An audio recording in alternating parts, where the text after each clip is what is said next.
This week on Big Eyes, we got some familiar titles that are new to the power rankings. So see which ones enter the fray on episode 106. Let's get it.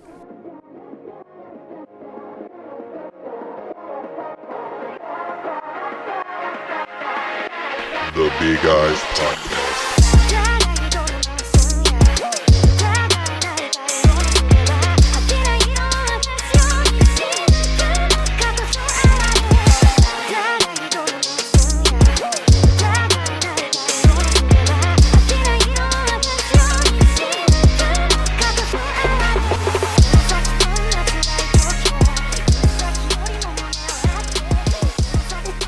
Let's get this shit, man. It's 105. What? No, it's 106. What?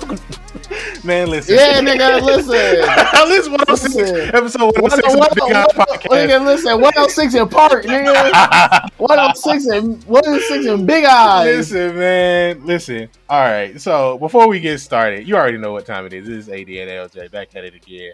Before we get started, Big Eyes Podcast, man. Listen, we have spent a lot of time trying to solidify this power rankings list for this week, and we will get into it. This was a tough one. We got some heat this week. Listen, because it's not only just like we got the weekly stuff, the monthlies came back, you know what I'm saying? And we had a surprise drop from Trojan X, and everything was just really hitting on something this week, man. Let me tell you, like, I think we've been sitting here for like the past hour before we even hit record, just trying to figure out what we could do to solidify the whole thing.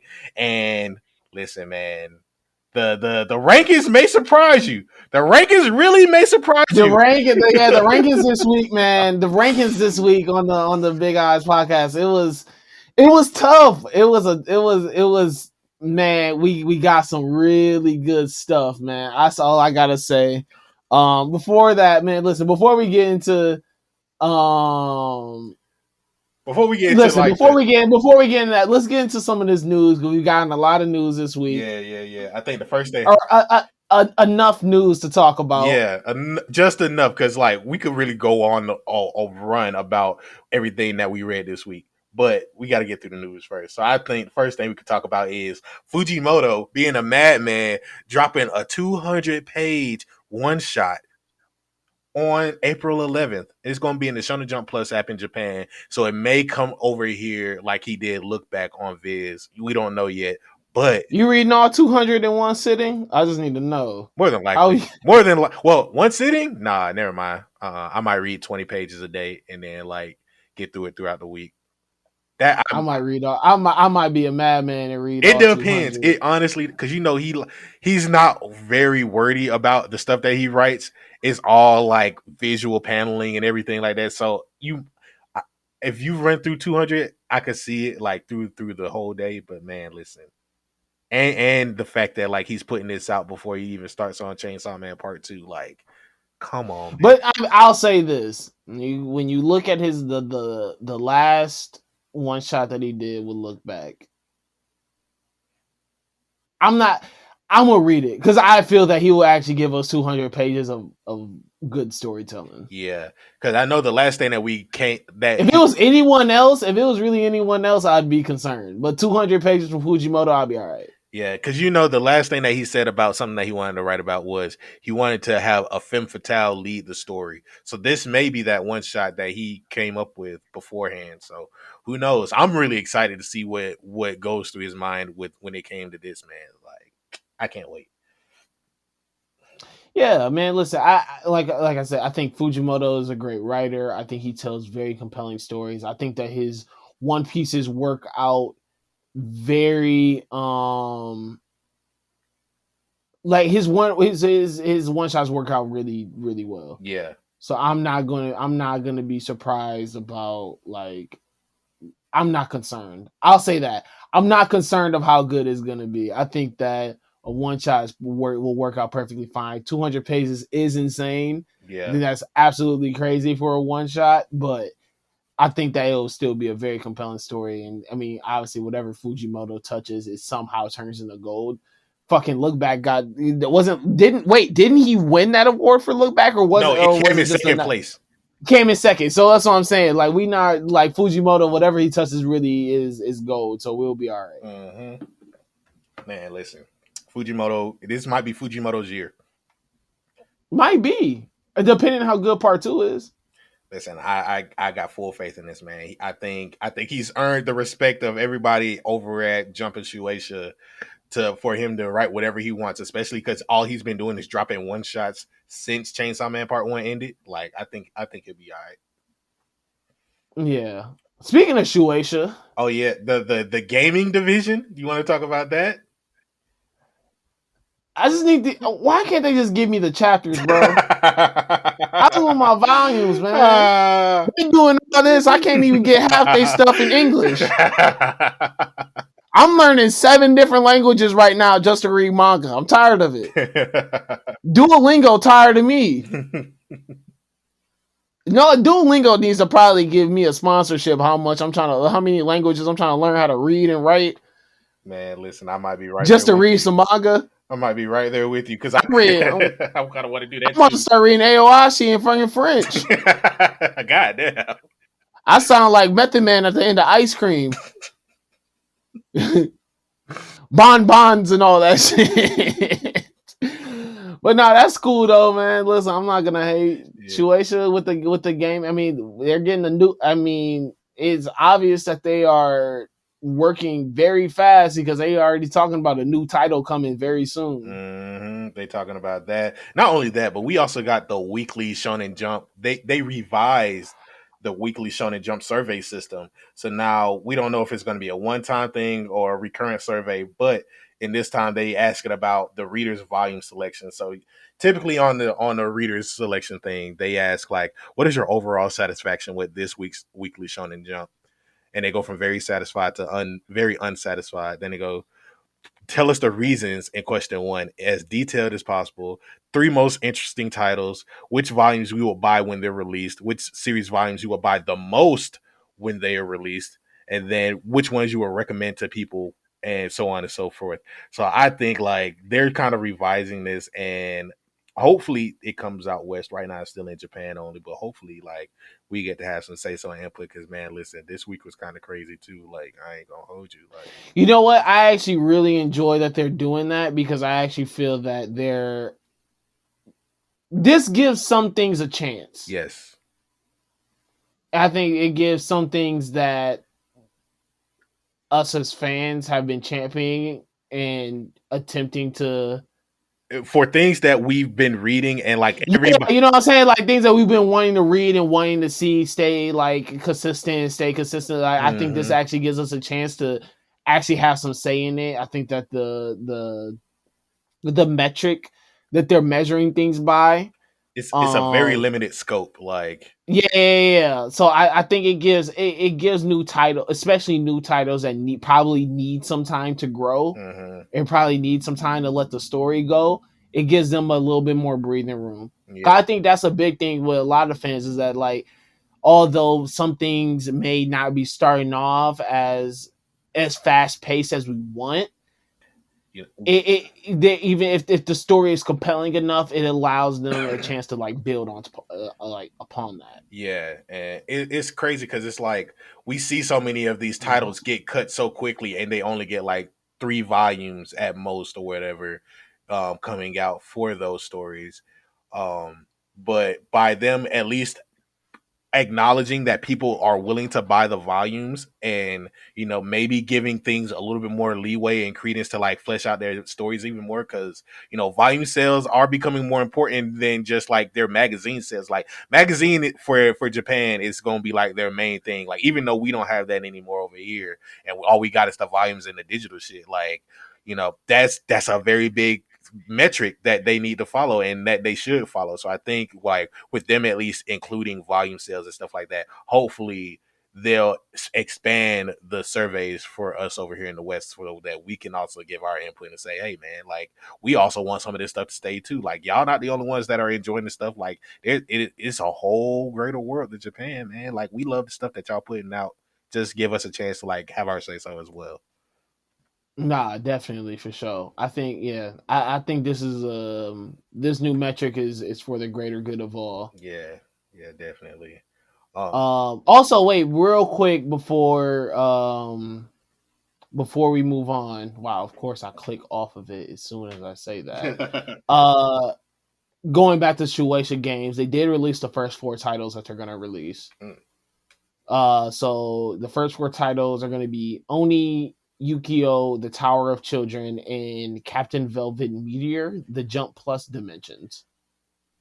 I'm kind of interested in what that's gonna be like. Yeah, that last one sounds kind of wild. The Jump Plus one, because Jump Plus has a lot of great shit. Like, So they give a description for all of them. Is what it is. Like, yeah, that whatever. I don't care about the other ones. But the Captain Velvet one, the story of Damien, a shy boy who has moved to Japan for family reasons, unsure with his new life. Damien finds strength fighting alongside Shonen Jump Plus heroes in this imaginary world. Mm-hmm. That sounds actually interesting. Yeah, I could fuck with that. Imagine you fighting next to Lloyd and Kafka. Like, you get them. That would be hard. Like, that'll go crazy. That would be hard. I'll enjoy that. Yeah.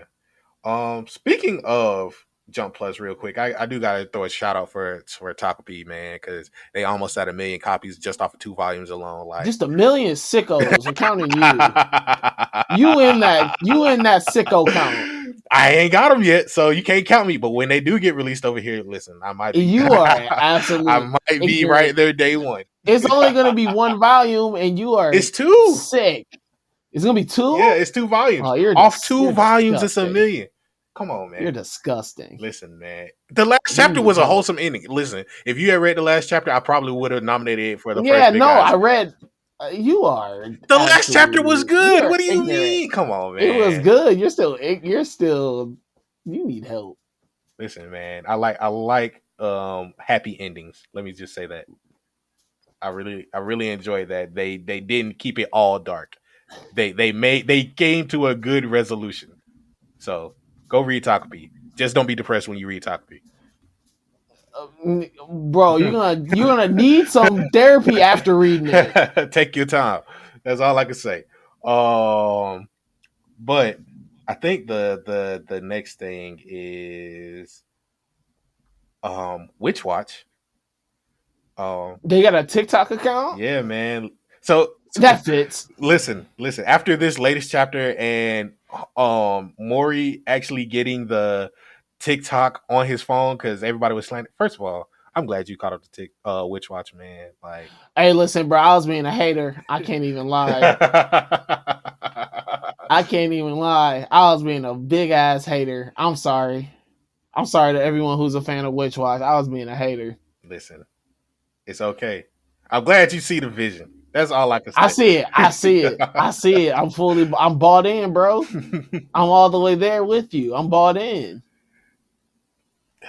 It's such a good story, man. It's modern day slice of life with fantasy elements. Like, I think that's exactly why that TikTok is gonna work, because they really buy into the modern day part. Yeah, because like they have so many different modern day references. They got Saw references, they got Minecraft references, like they reference other stuff in Jump, man. It's a very fun series. And the story is still there. Like, while they are having their fun, there's still an overarching story that they tell. And listen, man, all the characters are really enjoyable.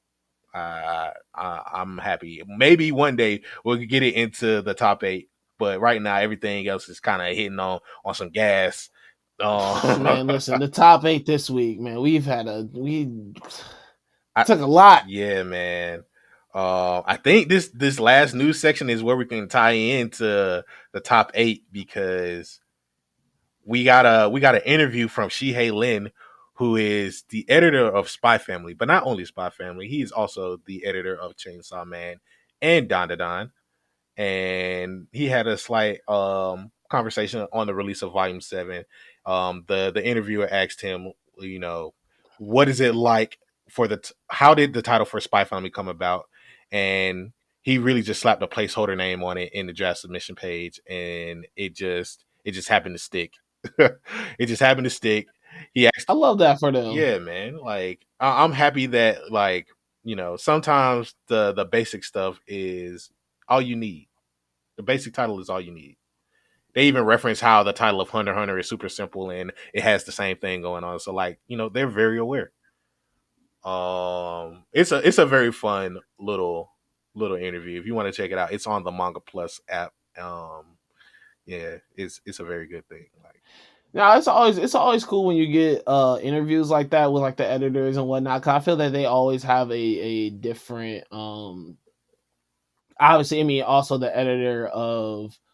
uh the editor of Spy Family's worked on a bunch of different great mangas, such mhm, as Chainsaw Man and Don Don, which is still running right now. They also did Black Torch, which is another little fun read. mhm, So obviously he knows the stuff. He knows what he's doing. But no, I think that the interview, yeah, like the interview gives you a great, just a great insight of like what it's like working with some of these mangaka. I think like yeah, it's really cool because I think each mangaka has their own personalities and their own person. So yeah, I know working with each one is definitely a different story. But I love how they kind of stay focused on Endo. yeah. But They also have like a small section about like him talking about Endo, and he put Endo on Fire Punch as an assistant. So you can kind of see some of the influence there. Like Fujimoto just had a lot of great assistants. Like the whole team has just been on point for the last few years, man. Like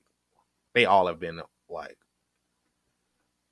I don't know how to describe it, man. Like, what would you call them boys, man? Like they are the all stars. Like, oh yeah, definitely for sure. You can definitely call them the all stars right now. yeah, man, yeah, Yeah, bro, I love it. yeah. If you want to go read the interview, the whole thing is on the Manga Plus featured tab right for this week. So yeah, go check it out.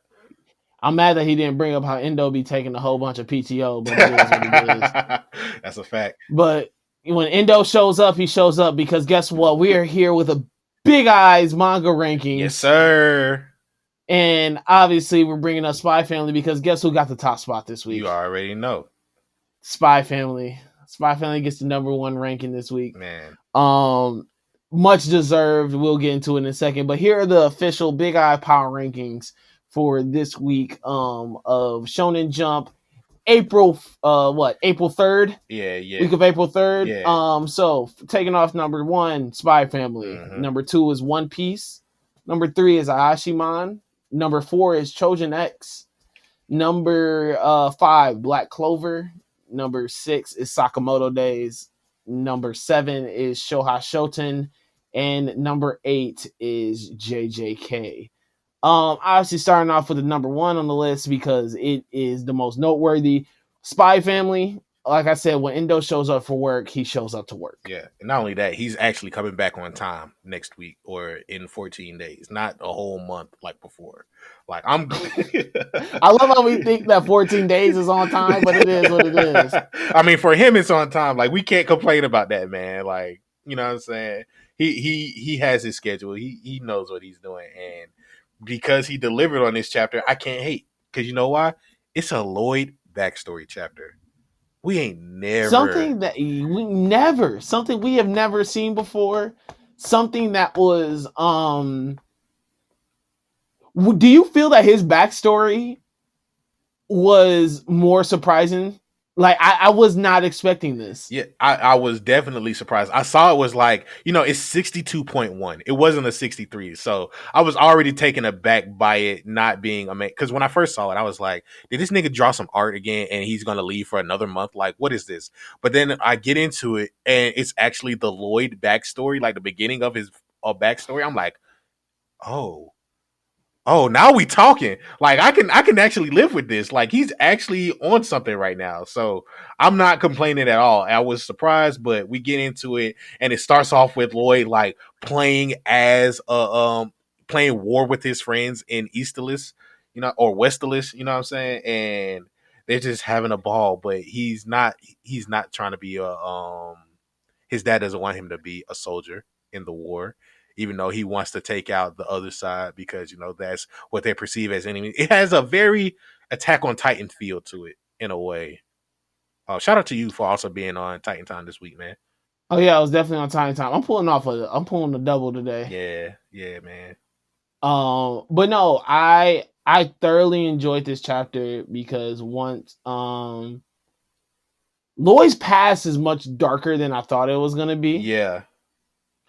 I think that the big part of this is his relationship with his dad, but Mm-hmm. also you can also see how his relationship with his dad um bleeds into his relationship with Anya, Mm-hmm.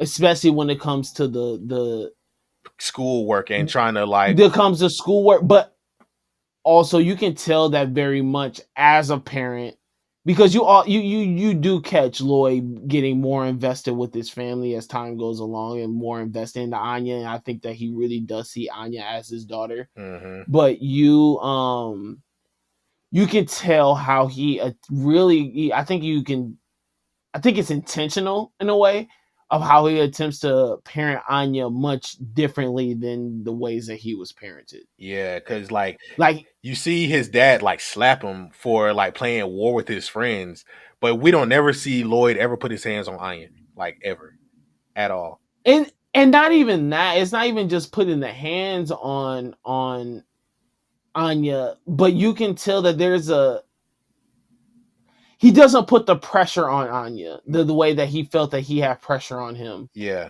Like, you start off this chapter where you see Lloyd and his friends are playing army, and you can already tell off rip that Lloyd has a just a natural sense of what it means to be a soldier and a spy. mm-hmm. Um, but and also, side note, I love how they blank out his real name when they say that, the boy's name is blank, his code name is Advisor, Yeah, and that's all you really know. And the one day he grows up to be Twilight. yeah, But I love how you could already tell that he has this natural sense of being a spy, being a soldier, and that it's something that is, um, as a young kid, especially growing up in this country that is torn between the East and the West, that he's already buying into this propaganda of, these Eastern soldiers and these people over there, they're monsters. You know what mm. I'm It saying? kind of has Like, that Gabby in them from season 4 when they get introduced, like how their mindset is like, oh, we got to take down the folks on parody. You know what I'm saying? Like it kind of feels something like that, but in this sense, because it also when it came to Lloyd's like backstory, it seemed kind of like it was harsh, but I didn't think it was also going to be like some type of uplift as well. Like he wants to like do right by his father. So like when it came to his father going on a business trip, but when we get to it, that he asked him for money so that he could buy books because his dad wants him to actually be a scholar and all of that. But he lied about that so he could go buy this newest model gun, and he was already sick to his stomach. He was like, I shouldn't have lied to my pops, man. Like, I really wish I could take this all back. Like, you already see Lloyd kind of like understanding right from wrong and wanting to do right by his father because he knows that he knows right from wrong already as a kid. And you kind of see him flesh that out with Anya. Like, he trusts her a lot and he sees that she has wise judgment, even though for the fact that like she reads his mind for like 99% of the stuff. Like the fact that she seems so mature to him and how his methodology of parenting comes off on her. You kind of see it play off from that. nah, definitely. Um, and also going back to his dad, I think one thing that I really enjoy is that although his dad comes off as not even come off as like, but he's slightly abusive. Yeah. You see it after he pops his son in the face, and here Lloyd talks about how him and his mom always argue, but his dad has some type of moral ground even when it comes to this war, where he's even talking about like, and these Ostian monster, like these Ostians are monsters, like you've witnessed their evil deeds, have you? Mm-hmm. Like you sat and talked with them. Like he has a strong stance in terms of like, even though these people are from another place and the Eastern are supposed to be these enemies, these are still people. Like we're trying to keep the these are peace. still people. You know what I'm saying? We like that peace is more important than war. Mm-hmm.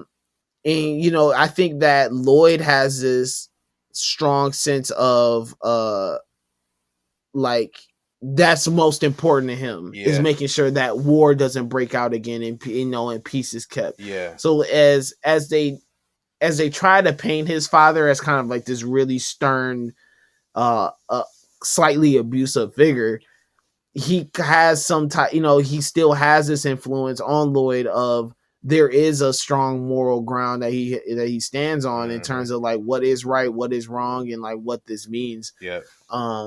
It, I don't know, man. This chapter was amazingly written. I think that it gives us a lot of insight on who Lloyd is as a person, and also at the end, it gives us a nice little cliffhanger, like him when he talks about wanting to pay his father back. It just ends with an explosion and they get invaded. Like the Easterners are actually invading their land now, so we don't know what's about to happen next. But Endo actually delivered on having such a big cliffhanger with this Lloyd backstory, man. Like we get to see his foundation, we get to see like how he came to want to preserve peace for them in his current era. Like it's so good, man. I need to see whether or not his father survived, because that waved a death flag for me, dog. Like, do you think he actually died? Like, what do you think about this? I think both of his parents die. I think Lloyd is too like stoic. Yeah. Usually, like in anime and in the manga, I feel like the stoic characters always have some type of like deep, dark backstory. Yeah. Like they've done seen some shit. Yeah, I agree. And that's how I feel about this. I feel that both of his parents are gone. I can agree. I really want to see where it goes, man. Like, it's funny because last chapter Lloyd passed out because Anya got a little star, and I feel like this is him flashing back to like his childhood. Like, damn, what did I do to fuck up? Like, he's gonna wake up and he's gonna have Anya right there with the little negative star right there on her chest. Like, I'm sorry, Dad, I ain't mean to make you pass out like that. Mm-hmm. Yeah, so nah, yeah, that's yeah. I'm wondering how this ends, but I really enjoy the fact that we do get a backstory on Lloyd, especially a character that has been so secretive. yeah. You know, a character that has been so kind of hidden and protected throughout this. Yeah. Yeah, this truly did deserve the number one spot this week. Yeah, definitely. I mean, we don't. One Piece, I think it deserved the number 2 spot. I think it deserved the number 2 spot for the simple fact that they got the cover first of all, this week. They first of all they got the cover this week. This was a really fun chapter. I love how much Oda leans into like the cartooniness and the weirdness of this chapter. I love how much he just goes full blown wacky. Yeah. I think this is where Oda does his best work, is when he's able to just kind of just go as off the wall as possible. Yeah.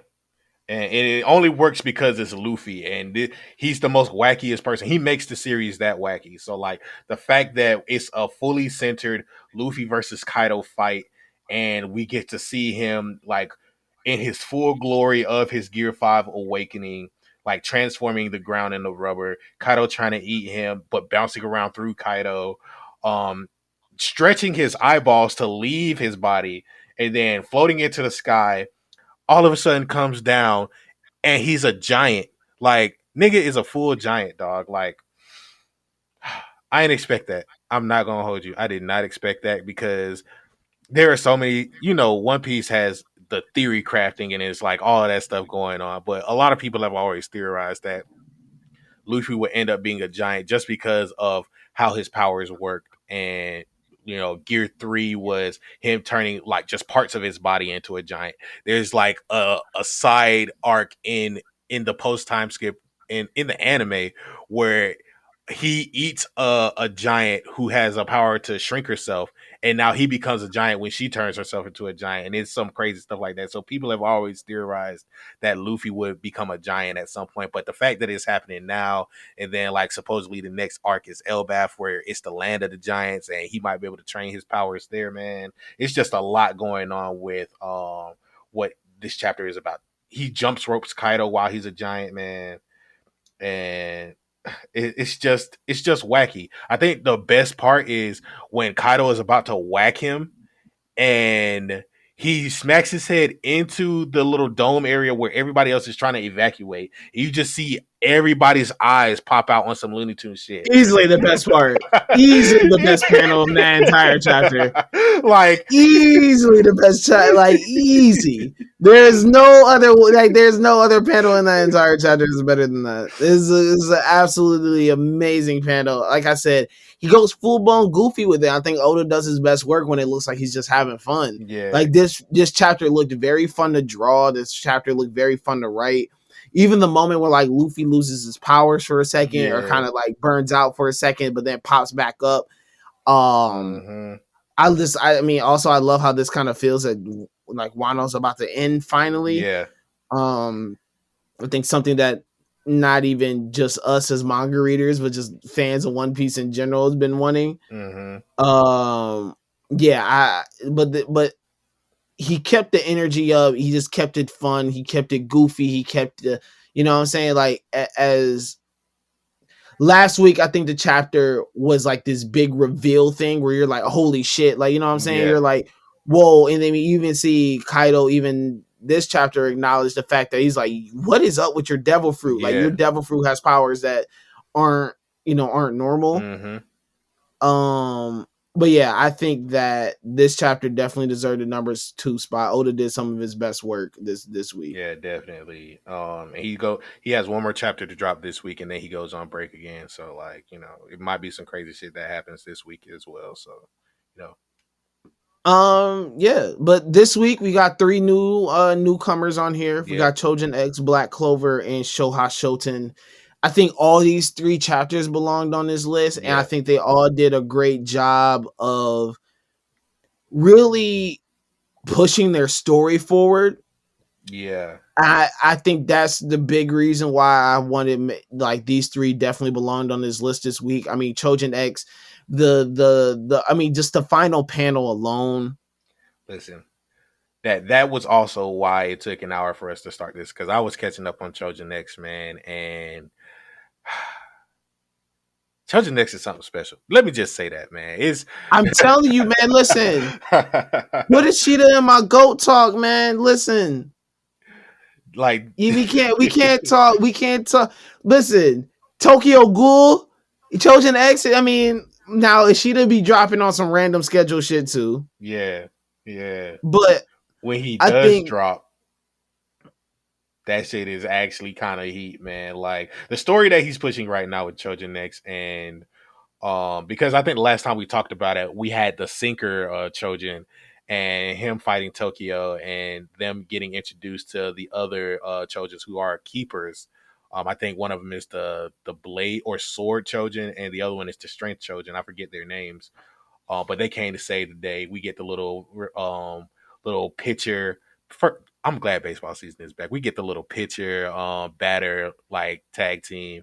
He hits not a home run because he ends up catching the ball or whatever, but he gets pinned down, the Sinker Chojin, and then he transforms back. But then we get through this whole thing of Ellie enrolling in Tokyo school, and then they go on this little trip or whatever, and they come back from the trip with I think it's a package Chojin. I think that's what it was. It kind of felt like, you know, that arc in Chainsaw Man where Santa Claus shows up. That's what it kind of felt like to me, but on a way shorter scale. But they come back from dealing with that Chojin, and they're riding the train home, and all of a sudden there's this girl just sitting right there with a mask on her face. First of all, man, we get the part of this glizzy goblin nigga who he goes up to a hot dog stand. Bro, what's wrong with eating a hot dog? You can't eat a hot dog and have a conversation with somebody? Here's the problem, man. I ain't got no problem with nobody eating a hot dog, man. But it's the fact that this nigga walked up with tentacles hanging off his face, trying to buy the hot dog. Scares a nigga who's trying to buy a hot dog too.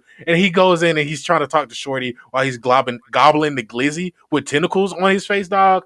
Nah, bro. Bro, you can't. Why are you hot dog shaming? Why are you glizzy shaming? I'm just not trying to talk to a nigga while he gobbling the glizzy with tentacles, dog. I don't need to see that. Gobbling the glizzy with tentacles. I don't need to see that. But what did he do wrong? You are absolutely Tokyo, because we get to like the chapter, like Shorty ends up kidnapping Tokyo while they're at the train station, and she takes him back to the hideout, and he offers him some pizza or whatever like that, and he's just watching over him. Meanwhile, we get to this part where Tokyo's best friend is trying to figure out where he is. He knows that he got kidnapped by the girl, so he ends up finding out where the hideout is. He's like, you know what? I'm about to scrap. I need my friend back. And you think it's gonna be some power of friendship stuff going on, man. There's no power of friendship going on here. Not at all. Not at all, man. I've never seen a person get sliced up like that. It was insane what she did to this man. I did not expect that, dog. Turned this man. I don't even know. Just chop suey. Yeah, man. She reminded me of old girl from Akame Got Killed when I first saw her because she got the giant scissors, but she also has powers like Conan from the Akatsuki member from Naruto because she's able to like turn herself into like paper thin and like turn other people into paper and throw things like blades, but they're kind of made out of paper. She kind of has that kind of power, man. But the fact that she just sliced this man up like that, and you just see him just like kind of screaming terror because he gets the flashback with his father as they're walking down the railroads, and the railroads end up splitting off, and he asks his dad what is down the other railroad, and he takes him down the railroad and it's kind of blocked off, and he's like, there's a dead end, so you always got to take the right path when you find it, and you just otherwise you got to go back and take the other way. But when we get the little visual and we see like the railroads are splitting off and it just kind of like stops for a second and we just see him get sliced up at the end of the chapter, man, I'm just like, yo, dog, like we got to put it on the list. We got to put it on the list. At first I wasn't going to put it on the list. Like I ain't have it on the list, but yeah, man, Chosen X is definitely some gas. Nah, yeah, definitely. Trojan X is a great story. I mean, I wish the release is a little bit more consistent, but um no, the chapter that they released this week was absolutely amazing. I truly enjoyed it. No, even moving on to Black Clover, I think another story that really you took the time to kind of make some big reveals. You see the moment of, I think this whole moment of Asta and his demon and them having these parallel stories. And then Asta's mom really being the one to connect these two. Yep. I think that moment, because obviously I think that figuring out who Asta's parents were was a thing of this, you know what I'm saying? Yeah. Like that was a real thing of that fans were really trying to figure out. And I think that this moment was a great moment for that to come out. Yep. I think the bigger question that it draws for me is, do you think Black Clover is on his last leg? It's weird because Black Clover chapters are shorter now. Like they're the same length as me and Roboco. They have only been like 15 or 11 pages. So I don't know if Black Clover, and not a lot of dialogue either. Not a lot of dialogue. It's really just been straight hands for like the last few chapters. But the thing is, I want to say it's on its last leg, but it does so consistently well that I could see it still going, because the thing about this demon is he came out to fight, but he was only fighting at like half strength, and there's still another demon just sitting right there. So even though they cut down this man, you know, there's still another threat to somewhat worry about, but we don't know yet. Black Clover is just doing its own thing. It's just been vibing, man. I don't know. I'll rock with Black Clover as long as possible because they while they've been doing their own thing, it's just been magic and vibes and like shonen and vibes and shit, man. But like, it's nothing wrong, man. Like, I think it's fun. Once again, I think that this chapter definitely deserved the spot that it got. Yeah. I think that it definitely with the number 5 spot. I think once again the story of Asta and his mom, them bringing in like even Asta's mom, her being the main dialogue in this chapter, and her talking about, I had a son and I gave him up, and I gave him up because I didn't want to ruin his life, and at the time I wasn't ready to have a son, but I love him more than, you know what I'm saying? Like, and I think Asta being able to live that moment, but also Asta being able to receive his mother's love or feel that mother's love through his demon was, you know what I'm saying? I think that was something that it was just a beautiful story, especially in the moment that they're in while he's fighting Lucifer. Yeah. I think the one thing that I do want to see, because we also got Yuno's parents, like at the beginning of the arc, I do want to see at least if they ever mention his dad, like whoever Asta's dad is. That'll probably be my last main question. Other than I want to see Yami's homeland. Like those are the only two questions I have left for Black Clover. After that, I think it can wrap up and it can be on its way out. Yeah, definitely. Shoha Shoten, a monthly, they definitely get a ranking in this week. They get 7. Mm-hmm. It could have potentially be higher if I didn't think Sakamoto Days was really good. Yeah. Sakamoto Days, I think this thing of Sakamoto really being the pinnacle for a lot of young spies and a lot of young assassins. I think that story right now where they're at is just too good. But Shoha Shoten had a really great chapter this week. It still belonged on these power ranking lists. Yeah. I love how they're they brought in some grimness into this chapter this week. Yeah, man. The show is Shoten, man. Like, listen, I'm happy that they're also introducing like this tournament aspect. So they're laying out the foundation for how they're gonna get to this final competition and become the best in Japan. So they have like if you think about the Culling Games for all of my JJK folks out there, they have different sections divided across Japan, and each section has their own little tournament. And the top 2 pairs or whatever make it to the grand tournament, and the best of the worst 2 pairs end up as wild card spots. So they get together, and it all together is supposed to be like 10 pairs, and they have this final tournament off to see who's the funniest in Japan.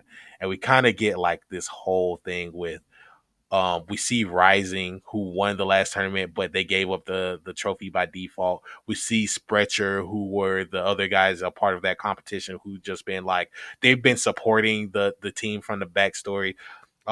We also get the girl who is becoming their manager and kind of helping them, flesh out their comedy routines in a way. She gives them a little Twitter page, and they end up getting some followers on the page or whatever like that. Oh no, it's YouTube. Because they have some comedy stand-ups. They show the little comedy stand-up that they had at the tour for the school. And they even get approached by some of their classmates who went before them. I definitely forgot about that shit. Because they just had like a little one-note panel. But the fact that they came up to them during a little precursor tournament and were like, yeah, nah, we thought you guys were funny, so we're gonna root for you all the way. And even their competition with Sprecher, like them supporting it. I think that it's while it's showing some type of grimness and like how much that they have to build up to towards the end with their placement in going for this mini tournament. I like that they have so many supporters, and it's not like a dark it's not like a darkness to it, for real. It's just like Hey, why did ruffles. dude say that he killed homie though? That's all I'm trying to figure out. Yeah, Why he say he got a body yeah. under his belt? That was crazy. He reminded me of what's his name? I didn't say, "Oh, you thought he died of illness?" Nah, I caught that body. He reminded me like, of don't ever dude, try to give what's the other Miluki, the other brother from Hunter x Hunter. That's who he remind me of, man. He was like, "Hey, nigga, don't ever in your life try to give my body to some illness." He's like, "I killed that one." Yeah, bro, that shit was absolutely wild. Yeah, that was wild. Their placements, like, and everybody's like, bro, we gotta put y'all in a casket because y'all going last. Like, we about to run it up on y'all. Like, man, listen. I really want to know if he killed him though. Like, I don't know if he killed him for real. I feel like he roasted him and just made him quit. Like, I don't know. Probably that's what it really was. All right, to wrap this up, JJK gets the bottom. I liked it. It wasn't bad. Everything else was just better in my opinion. Do you feel that Akutame has been delivering on these fights since Culling Games? I think he delivered with Megumi and Yuji. I think with Yuta. You think that he delivered with Megumi? Yeah, I enjoyed the Megumi one. I actually enjoyed the Megumi fight. Like while Reggie, I told you how I felt about it because the Reggie thing with him kind of being a ancestor sorcerer or whatever. Like even though he wasn't supposed, like everybody has said that he wasn't supposed to like go high diff against Reggie. I think that because of where Megumi was at with his techniques, that in itself allowed him to develop. So I didn't mind it as much because he wasn't as experienced as Yuta was. However, with this Yuta debacle, it's just been highs and lows. It's been valleys and peaks, dog. Like I think the highest point was the cliffhanger with them about to do the domain expansion, but not delivering on like the domain expansions, the over explanations, all of that stuff. Like, I think that right there is what's killing it is the over explanations. I think that he's trying too much to like give us the backstory on why these things happen yeah, instead of just like letting shit happen. yeah, and that's why I have a problem. That's why I don't have a problem with it with Megumi and Reggie because it didn't happen then. Like we saw their thought processes as they were fighting, whereas with this, he's sitting back like the Hunter narrator and saying what's going on and how they're visualizing these things within the next 15 seconds and how their fights is going. Like I don't appreciate that. Like I think the last time he did that to this degree was when they were fighting in the Fight Club and they were fighting what's her name, Kiara, because of her powers and how they worked. But even at that point, I think we still had Panda's perspective, we had Megumi's perspective, so it wasn't that bad.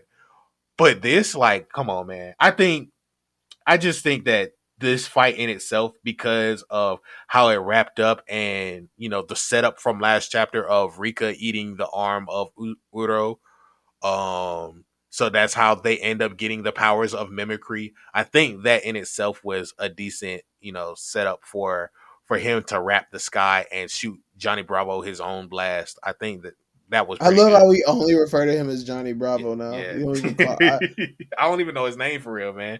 Like it's Johnny Bravo. Ever since it got, I think it was a JB that called him yeah, Johnny Bravo yeah. first. And ever since then, I was just like, ain't no way I'm calling him anything else. Yeah, man. I can't call him anything else. Because they know who we talking about. Yeah, for sure. But nah, I truly think that the over explanation of powers and the over explanation of why things are working is just killing him right now. Yeah. I legit I feel that is the biggest, like he's hitting the Hunter. Yeah. And the Hunter thing kind of like, I think the Hunter over explanation of like the power shit and the power levels and power system works for that because there's so many different moving parts for it. Mm-hmm. I think this it's not working anymore because we just kind of understand that like we have a base knowledge of curse energy. Yeah. And we understand that all the curse energy, like they just use their curse energy all differently. Yeah. And like that's just what it is. It's not anything, it's not like, you know what I'm saying? It's not like Nin where you're a different type of Nin user. Mm-hmm. You're just a curse energy user and you just use your curse energy however you may, like, you know what I'm saying, however you may feel. Yeah.